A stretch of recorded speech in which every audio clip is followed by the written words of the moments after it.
Right, on to this now. So Trade and Industry Department officials believe there's still room to negotiate with the United States. This after U.S. President Donald Trump yesterday confirmed that all South African goods will be slapped with a 30% tariff beginning in August. Well, we get reaction now from South Africa BRICS Business Council member, Dr Stavros Nicolaou, joining us. Dr Nicolaou, good evening to you. Thank you so much for joining us.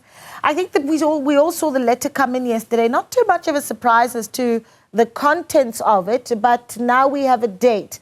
But some optimism. You know, we heard the Agriculture Minister saying, well, there's some hope in the letter from the US President Donald Trump. Did you get that sense as well? Firstly, good evening to all the viewers, and thanks very much for having me. Very difficult to predict what happens from here on. I think the only predictability is unpredictability. And I think when there is that element of unpredictability, I suppose there is hope. A date's been pushed out by 3 weeks to early August. There are really some murmurings that if there are decent conversations going on, that perhaps this can extend beyond August. So I think nothing is cast in stone right now, the way I see it. And I think it does present an opportunity for South Africa to, on an empirical basis, I think we've got to be empirical and very scientific with the numbers, because I'm afraid that the calculation that led to President Trump's letter perhaps doesn't present the full picture of the trade patterns between our two countries. So this gives and provides an opportunity, I think, for our officials to engage the US Trade Representative's office and their counterparts with a view to finding some type of a middle road that is beneficial to both countries. I think the days of getting the soft concessions on AGOA, I think those have been discounted a long time ago by both the officials and the business community on both sides. So I think this presents a fresh opportunity now to, on an empirical basis, as I said earlier, find some type of a middle road. You know, as we looked at the statement in response to this letter from the presidency, of course, that response also talking to, I suppose, the methodology that was used to get to this 30% that the US president is now, you know, putting forward to us as our tariff for South Africa. But I wonder if there is an opportunity for South Africa to go back to the US and have that conversation around correcting the method, if you will, the calculation. And what is the best way for us, as John Steenhuisen, the Agriculture Minister, had to say today, that there's still an opportunity for us to warm relations with the US. Where would those be, and how would we go about doing that? What do we prioritize? Look, there have been, what we know in the public domain, at least 2 high-level discussions that have taken place. And South Africa did lodge its framework offer on the 20th of May. Further discussions took place in Luanda on the sidelines of the US Africa Forum.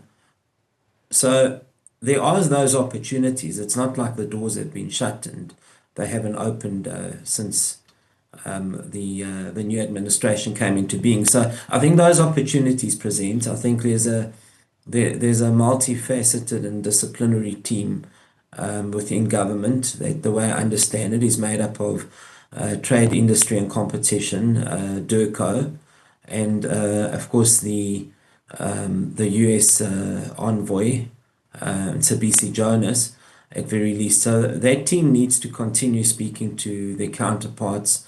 We as business have met the US trade representatives as well, incidentally, and those were good discussions. So I think that opportunity does present, but I think we've got to be, as I keep saying, scientific on how we present this. I think the empirical numbers at the end of the day is what is going to see us through here.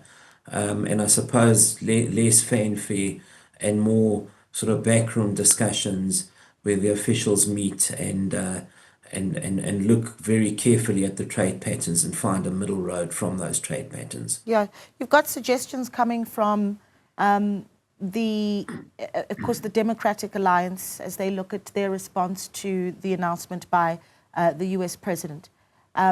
And one of these suggestions, or some of the suggestions that they put on how we, smooth things over with Washington, they say remove barriers that impede private sector participation in production. That's one thing.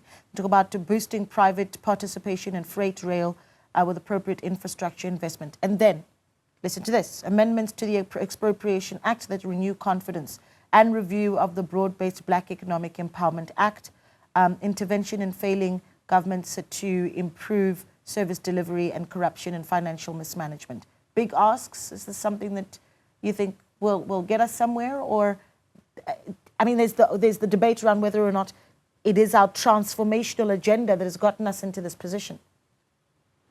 Look, I think what we need to recognize, the negotiating approach and style is very difficult for us to determine here. You've got to sit in a room and eyeball the officials. What we can safely say is that the United States is one of our most important, if not the most important, trading, investment and commerce partner that we have. Just to give you an idea of some of the numbers, our trade with the United States is of the order of about 270 billion rand annually, and 7% of South Africa's total exports are to the United States. Now, those are all big numbers.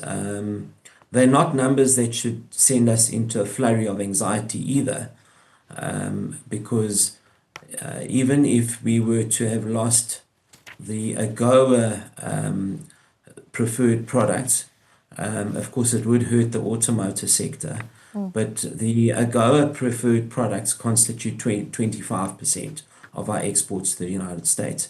So suffice to say, very difficult for me to comment on negotiating styles and what we give up and what compromises. I think some of the areas that the DA has suggested, I think, have been in conversation. I think at the end of the day, we've got to find what makes best economic interest for both sides. And I think as a country, certainly as a business community, we are very much of the posture that we need every inch and ounce of trade. We shouldn't prefer any particular geography or region.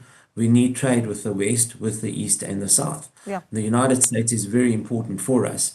So I think what's going to get this over the line is what makes trade sense and what is in the best economic interest for both sides here. And the middle road is found that way, I believe. Yeah.